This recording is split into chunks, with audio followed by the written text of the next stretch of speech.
एका बैलाची फरक आयावरनं कसं पडलं.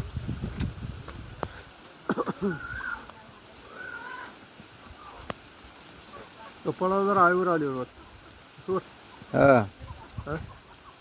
शेवटी नरातून मादीत फरक राहतो सोडा खरं. राव दे राहण्याचा काय विषय नाही पण आयावर आय बी गाई ही साधी आहे ना काय. शेवटी माती चांगली असल्यावर बी जरा साधारण असला तरी चालतोय अशातला भाग झाला.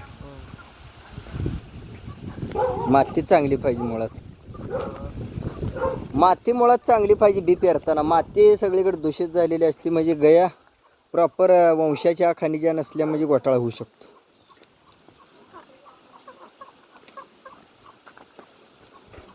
दमान दमान दमान निघायचा बैल. दमान म्हणजे दम धरणाऱ्याचा बैल, गडबड करणारा जण आहे का नाही.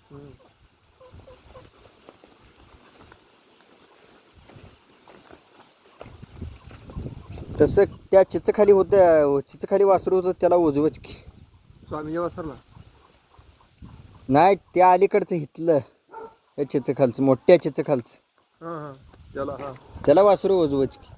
हा तोंडाला वासरू उजवत हा कुठलं तोंड उजवत बारीक होतं कपाळ. कपाळ बार पण कालवडी सारखं होतं. शिंगाला कलरला वासरू चांगला आहे.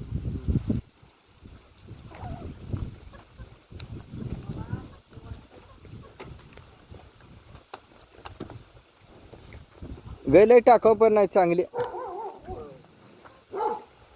गावातली इथलीच कालवड आहे, बाहेरची आणलेली आहे का माहित.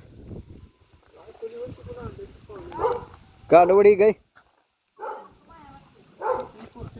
कुर्टीची आहे का गाईच्या. आता वय झालं असेल तिचं गाईच द्या.